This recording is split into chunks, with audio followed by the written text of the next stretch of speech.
आज हम एशिया की नदियों के बारे में जरूरी और परीक्षा के लिहाज से महत्वपूर्ण जानकारी हासिल करेंगे।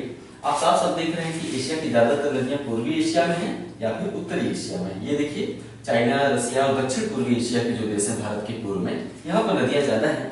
पश्चिम एशिया में नदियों की कमी है, खासकर भारत के पश्चिम में पाकिस्तान है। पाकिस्तान में तो सिंधु नदी बहती भी है, आप देख रहे हैं, लेकिन पाकिस्तान के पश्चिम में इराक, ईरान, सीरिया, सऊदी अरब, संयुक्त अरब अमीरात, ये अरब का प्रायद्वीप, दुनिया का सबसे बड़ा प्रायद्वीप है अरब का प्रायद्वीप। इसमें सबसे बड़ा देश है सऊदी अरब, आप जानते हैं। तो पाकिस्तान के पश्चिम में जो देश हैं, इराक, ईरान, सीरिया, सऊदी अरब, संयुक्त अरब अमीरात, ये ज्यादातर शुष्क क्षेत्र हैं। शुष्क अर्थात मरुस्थली, वर्षा कम होती है। वर्षा कम होती है तो नदियां भी नहीं निकल पाती हैं। एक सवाल पूछता है कि इराक की राजधानी बगदाद, पाकिस्तान के पश्चिम में ईरान, ईरान के पश्चिम में इराक। सवाल आता है कि इराक की राजधानी बगदाद किस नदी के तट पर है? टिग्रिस नदी के तट पर है। टिग्रिस, तो बगदाद टिग्रिस नदी के तट पर है। तो हम एशिया की नदियों में ज्यादातर देखेंगे उत्तरी हिस्सों में और पूर्वी हिस्सों में जो नदियां हैं। आइए रूस की नदियों से चर्चा शुरू करते हैं। रूस में एक पर्वत है बीचों बीच, यूराल पर्वत। आप जानते हैं कि यूराल पर्वत के पश्चिम में जो रूस का भाग है, पहले मैं बता दूं रूस दुनिया का सबसे बड़ा देश है, तो यहां से लेकर पश्चिम में यहां तक विस्तृत है, दुनिया का सबसे बड़ा देश है। रूस में उत्तर दक्षिण में जो पर्वत विस्तृत है उसे यूराल कहते हैं। आप जानते हैं कि यूराल के पश्चिम में रूस का जो भाग है वो यूरोप का भाग है, क्योंकि यूरोप और एशिया अलग अलग महाद्वीप नहीं है, जुड़े हुए हैं। तो हमने एक संकेत मान लिया है कि यूराल पर्वत के पश्चिम में जो रूस है वो यूरोप में चला जाता है, और यूराल पर्वत के पूर्व में जो रूस है वो एशिया में चला आता है। यानी यूराल के पूर्व में एशिया और यूराल पर्वत के पश्चिम में यूरोप। यूरोप महाद्वीप की नदियों के बारे में हम पढ़ चुके हैं, इसलिए यूराल पर्वत के पश्चिम में जो नदियां हैं उसे जानने के लिए यूरोप महाद्वीप का वीडियो देखना होगा। हम यहाँ पे एशिया की नदियों के बारे में बात करेंगे जो कि यूराल पर्वत के पूर्व में है। यूराल पर्वत के पश्चिम में दो नदियां दिखाई दे रही है, एक यूराल पर्वत से यूराल नदी और वल्दाई हिल से वोल्गा नदी। वोल्गा यूरोप की सबसे लंबी नदी है। वोल्गा और यूराल के बारे में जानकारी यूरोप महाद्वीप में दी जा चुकी है। आइए एशिया महाद्वीप की नदियों को देखते हैं। यूराल पर्वत के पूर्व में जो रूस है, यूराल पर्वत के पूर्व में जो रूस है उसे हम क्या कहते हैं? साइबेरिया। साइबेरिया क्षेत्र में तीन नदियां निकलती हैं, ओब, येनेसी, लीना। नाम बड़ा इंटरेस्टिंग है, ओब, येनेसी, लीना। किस महासागर में जाती हैं? आर्कटिक महासागर में जाती हैं। एशिया हो चाहे उत्तरी अमेरिका हो, दोनों के उत्तर में जो महासागर है उसे हम क्या कहते हैं? Arctic ocean. तो ओब, येनेसी, लीना नदियां आर्कटिक ओशन में जाकर गिरती हैं, निकलती हैं साइबेरिया से और उत्तर दिशा में प्रवाहित होकर आर्कटिक ओशन में गिरती हैं। साइबेरिया में खासकर पूर्वी जो साइबेरिया है, भाई यूराल पर्वत के पूर्व का रूस क्या कहते हैं? साइबेरिया। साइबेरिया का जो पूर्वी हिस्सा है यानी पूर्वी साइबेरिया, यहाँ पर एक काले रंग का स्पॉट दिखाई दे रहा है। हमने इसे इसलिए बनाया है ताकि मैं बता सकूं कि पूर्वी साइबेरिया में एक स्थल है बरखोयांस्क, नाम है बरखोयांस्क। साइबेरिया में स्थित बरखोयांस्क, रूस के साइबेरिया में स्थित बरखोयांस्क दुनिया का सबसे ठंडा स्थल है। इसे पृथ्वी का शीत ध्रुव भी कहते हैं, दुनिया का सबसे ठंडा स्थल। ओब, येनेसी, लीना हो गया। हमने एशिया के कुछ ही देश बनाए हैं, जैसे भारत के उत्तर में चाइना एक मुर्गी की तरह दिखाई दे रहा है, ये लाल रंग का बॉर्डर दिख रहा है, रूस और चीन के बीच में लाल रंग का बॉर्डर, ठीक है।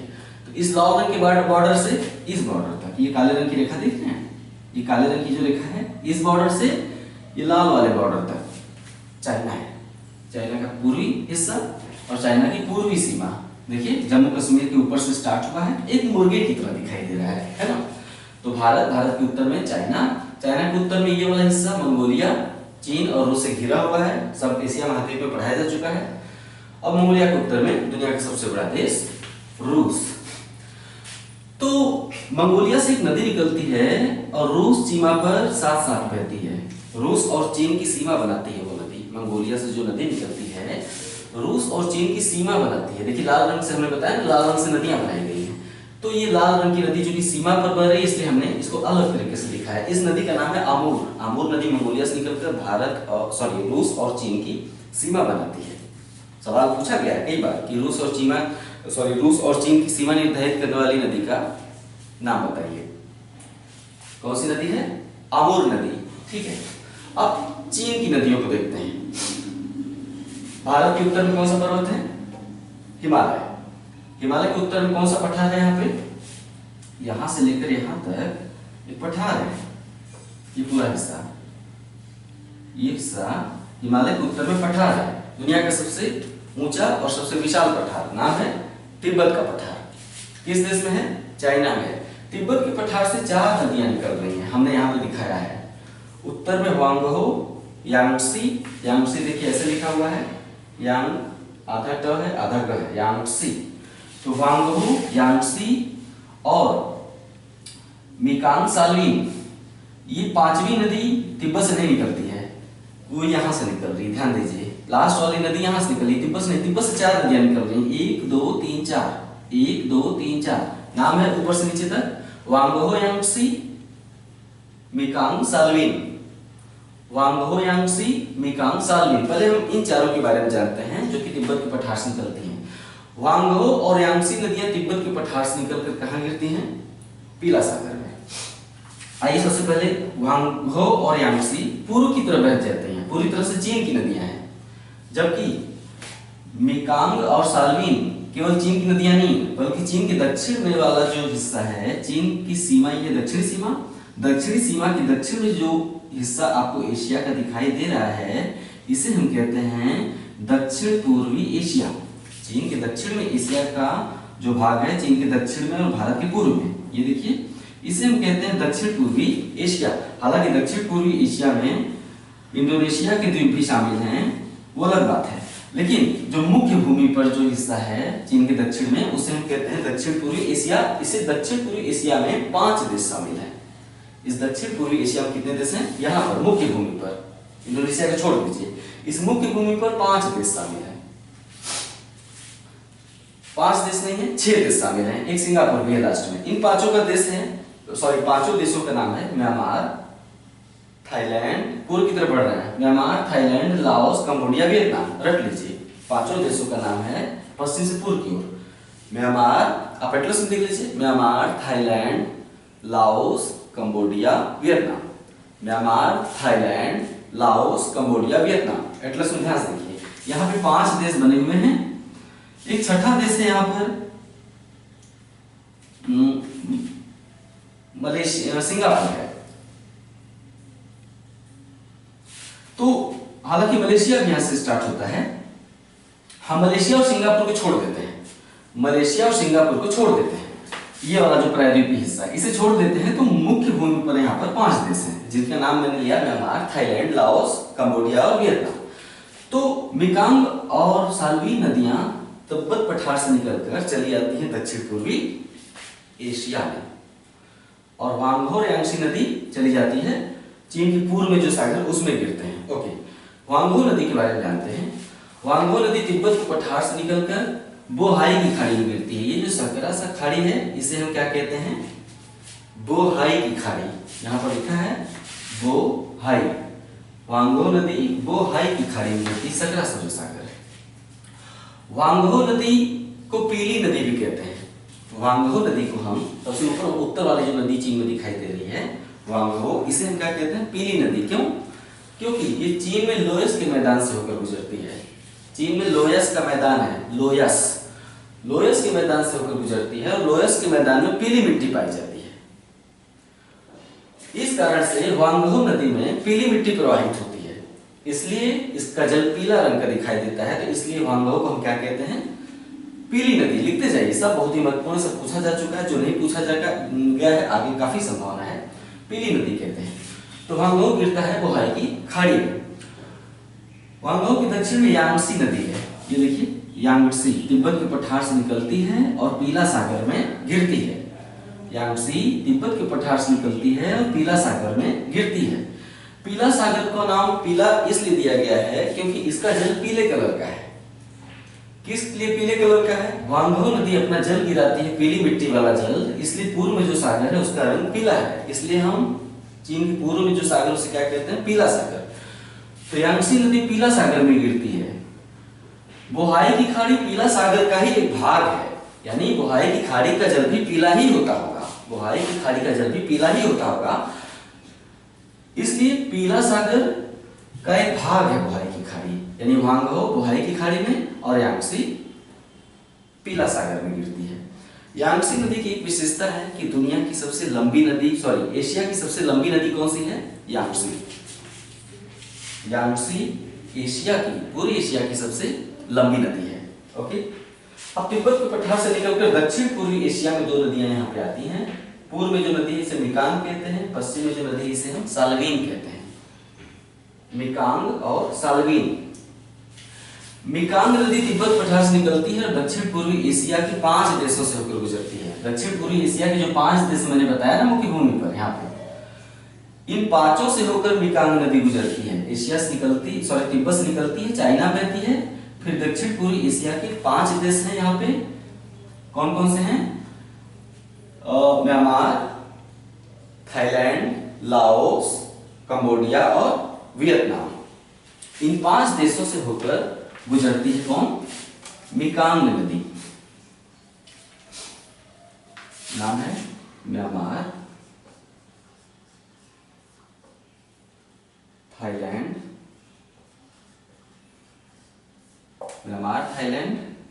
लाओस,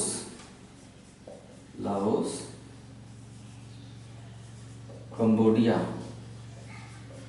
और वियतनाम। यहाँ पे 5 देश हैं। मिकांग नदी चीन के बाद इन 5 देशों से होकर गुजरती है, इसलिए परीक्षा में पूछा जाता है कि कौन सी नदी दक्षिण पूर्वी एशिया के 5 देशों से होकर गुजरती है? उत्तर होगा मिकांग नदी। ठीक है, मिकांग नदी दक्षिण पूर्वी एशिया की सबसे लंबी नदी है। दक्षिण पूर्वी एशिया की सबसे लंबी नदी मिकांग नदी, वांगहो, यांगसी, मिकांग। आप एटलस में देखिए, स्पष्ट कर लीजिए। तो दक्षिण पूर्वी एशिया की सबसे लंबी नदी है मिकांग नदी। एशिया की सबसे लंबी नदी यांगसी नदी। दक्षिण पूर्वी एशिया की सबसे लंबी नदी मिकांग। मिकांग नदी को दक्षिण पूर्वी एशिया की गंगा भी कहते हैं। आपसे सवाल ये भी पूछा जाता है कि दक्षिण पूर्वी एशिया की गंगा किस नदी को कहते हैं? मिकांग नदी को कहते हैं, जो कि तिब्बत के पठार से निकलकर दक्षिण पूर्वी एशिया के 5 देशों से होकर बहती है और दक्षिणी चीन सागर में गिरती है। चीन के पूर्व में जो सागर है उसे पीला सागर कहते हैं और पूर्व में जाएंगे पूर्वी चीन सागर। चीन के दक्षिण में जो सागर है उसे हम क्या कहते हैं? दक्षिणी चीन सागर। दक्षिणी चीन सागर चीन यहां तक है और ये वाला जो सीमा है दक्षिण पूर्वी एशिया का, ये वियतनाम देश बसा हुआ है। यहां से लेकर यहां तक वियतनाम है। तो दक्षिणी चीन सागर के तट पर जो देश है इसे हम कहते हैं वियतनाम। आपने थोड़े दिन पहले खबरों में पढ़ा होगा कि दक्षिणी चीन सागर में द्वीपों को लेकर वियतनाम और चाइना के बीच कुछ विवाद था। ठीक है, तो ये दक्षिणी चीन सागर है। तो दक्षिण पूर्वी एशिया की गंगा और दक्षिण पूर्वी एशिया की सबसे लंबी नदी मिकांग नदी किस सागर में गिरती है? दक्षिणी चीन सागर में गिरती है। मिकांग नदी के पश्चिम में आते हैं साल्वीन नदी। तिब्बत के पठार से निकलती है, चाइना में जाती है और म्यांमार में चली जाती है। साल्वीन नदी तिब्बत के पठार से निकलती है, चाइना में बहती है और कहां चली जाती है? म्यांमार में। तिब्बत के पठार से निकलकर चाइना और म्यांमार। कौन सी नदी है? साल्वीन। मिकांग नदी के जस्ट पश्चिम में साल्वीन नदी मर्दवान की खाड़ी में गिरती है। ये जो मलेशिया का हिस्सा देख रहे हैं ना, मलेशिया के पश्चिम में जो ये सकरी सी खाड़ी दिखाई दे रही है, भाई ये तो बंगाल की खाड़ी है। पूरी बंगाल की खाड़ी के अंतर्गत ही ये जो सकरी सी खाड़ी है इसे हम कहते हैं मर्दवान की खाड़ी। यहाँ लिखा हुआ है मर्दवान की खाड़ी, साल्वीन नदी मर्दवान की खाड़ी में गिरती है। तो साल्वीन नदी तिब्बत से निकलकर चाइना और म्यांमार में बहती है और कहाँ गिरती है? मर्दवान की खाड़ी में। मर्दवान की खाड़ी में 2 नदियां गिरती हैं, एक है साल्वीन और दूसरी इरावदी। साल्वीन तिब्बत के पठार से आती है और इरावदी अराकानियोमा पर्वत से निकलती है। हिमालय पूर्व में जहां दक्षिणवर्ती मोड़ लेकर म्यांमार में चलाता है, हिमालय दक्षिणवर्ती मोड़ लेकर म्यांमार में चलाता है, तो उसे हम कौन सा पर्वत कहते हैं? अराकानियोमा। अराकानियोमा से जो नदी निकलती है दक्षिण में उसे हम कहते हैं इरावदी। इरावदी पूरी तरह से म्यांमार की नदी है। इरावदी पूरी तरह से म्यांमार की नदी है और कहां गिरती है? मर्दवान की खाड़ी में। साल्वीन और इरावदी नदियां मर्दवान की खाड़ी में गिरती हैं। इरावदी नदी चूंकि पूरी तरह से म्यांमार में बहती है, म्यांमार की सबसे महत्वपूर्ण नदी है, इसे म्यांमार की जीवन रेखा भी कहते हैं। याद है, म्यांमार में साल्वीन नदी भी बहती है। लेकिन म्यांमार की जीवन रेखा साल्विन को नहीं कहते हैं, इरावती नदी को कहते हैं।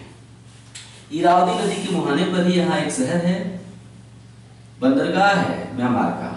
म्यांमार का प्रमुख बंदरगाह है, उसे हम कहते हैं यांगून। शायद इसमें कुछ और नाम दिया गया है, याद नहीं आ रहा है यांगून का नया नाम क्या है। तो यांगून बंदरगाह किस नदी के मुहाने पर है? साल्विन नदी के मुहाने पर है, सॉरी इरावती नदी के मुहाने पर है। तो ये हो गए पूर्वी एशिया और दक्षिण पूर्वी एशिया की 5 नदियां, हांगो, यांगसी, मेकांग, साल्विन, इरावती, जिसमें से इरावती नदी तिब्बत की पठार से न निकलकर अराकानी ओमस निकलती है और मर्तवान की खाड़ी में गिरती है। तिब्बत के पठार पर हिमालय के उत्तर में, देखिए हिमालय के उत्तर में एक स्पॉट दिखाई दे रहा है लाल रंग का। हिमालय के उत्तर में तिब्बत के पठार पर ये भारत का जो हिस्सा है वो क्या कहलाता है? उत्तराखंड। उत्तराखंड के ठीक पूर्व में और हिमालय के उत्तर में, हिमालय के उत्तर में उत्तराखंड के पूर्व में तिब्बत पर एक ग्लेशियर है। तिब्बत पर यहाँ एक ग्लेशियर है। ग्लेशियर का नाम है चेमा योंगडोंग ग्लेशियर। चेमा योंगडोंग ग्लेशियर, नाम थोड़ा अजीब है। तो यहाँ चेमा योंगडोंग ग्लेशियर है। गर्मियों में जब इसका जल पिघलता है तो आसपास के क्षेत्रों में झील बन जाता है। गर्मियों में जब ये ग्लेशियर पिघलता है तो आसपास के क्षेत्रों में झील बन जाता है। झील को हम कहते हैं मानसरोवर झील। मानसरोवर झील में जब पानी ज्यादा लबालब होता है तो 3 नदियां निकल पड़ती हैं। पश्चिम की ओर 2 नदियां निकलती हैं और एक नदी पूरब की ओर, देखिए मानसरोवर झील से पश्चिम की ओर 2 नदियां निकलती हैं और एक नदी हिमालय के साथ साथ पूर्व में बहने लगती है, हिमालय के साथ साथ। ठीक है, तो पश्चिम में जो नदी निकलती है उससे हम, उत्तर में जो नदी है उसे सिंधु कहते हैं, दक्षिण में सतलज। सिंधु नदी तिब्बत से निकलकर जम्मू कश्मीर में आती है भारत के। सिंधु नदी भारत के केवल एक राज्य से गुजरती है, नाम है जम्मू कश्मीर। तिब्बत से निकलती है, जम्मू कश्मीर में जाती है, फिर पाकिस्तान में चली जाती है। सिंधु नदी की मुहाने पर यहाँ पर एक शहर है, उसे हम कहते हैं कराची। यानी जैसे मुंबई भारत का सबसे महत्वपूर्ण शहर है, वैसे ही पाकिस्तान का सबसे महत्वपूर्ण शहर कराची किस नदी के मुहाने पर है? सिंधु नदी के मुहाने पर है। सिंधु नदी तिब्बत से निकलती है, यानी चीन से, जम्मू कश्मीर में आती है भारत के, फिर पाकिस्तान चली जाती है। सतलुज नदी तिब्बत से निकलती है, मानसरोवर झील से चली जाती है हिमाचल प्रदेश राज्य में। सतलुज नदी जम्मू कश्मीर में नहीं जाती है, हिमाचल प्रदेश में आती है और उसके बाद पंजाब में बहती है। सतलुज नदी 2 राज्यों में आ रही है भारत के, हिमाचल प्रदेश, पंजाब, फिर चली जाती है पाकिस्तान। यानी सिंधु नदी केवल जम्मू कश्मीर में बहती है भारत के, और सतलुज नदी हिमाचल और पंजाब में बहती है। सतलुज नदी हिमाचल और पंजाब को क्रॉस करने के बाद पाकिस्तान में सिंधु नदी से मिल जाती है। ठीक है, यानी फिर यहाँ से सिंधु की धारा बहती है मुहाने पर कराची शहर। किस नदी, किस सागर में गिर रही है? अरेबियन सागर में, अरेबियन सी में गिर रही है। ओके, भारत का शहर है यहाँ पे मुंबई। मुंबई किस सागर के तट पर है? अरब सागर के तट पर है। ओके, यानी कराची और मुंबई दोनों अरब सागर के तट पर है। ठीक है, तीसरी नदी जो मानसरोवर झील से निकलती है वो तिब्बत पठार पर हिमालय के साथ साथ, इसको हम कहते हैं समानांतर, साथ साथ हिमालय के समानांतर पूर्व में बहती है, और जहां पर हिमालय समाप्त होता है वहां पर हिमालय का सबसे पूर्वी शिखर है। हिमालय का सबसे पूर्वी शिखर का नाम है नामचा बरवा। ब्रह्मपुत्र नदी नामचा बरवा चोटी के पास दक्षिण में मुड़कर अरुणाचल प्रदेश में घुसती है और भारत के 2 राज्यों में बहती है। ब्रह्मपुत्र नदी नामचा बरवा से यू टर्न लेती है और भारत के 2 राज्यों में बहती है, अरुणाचल प्रदेश और असम।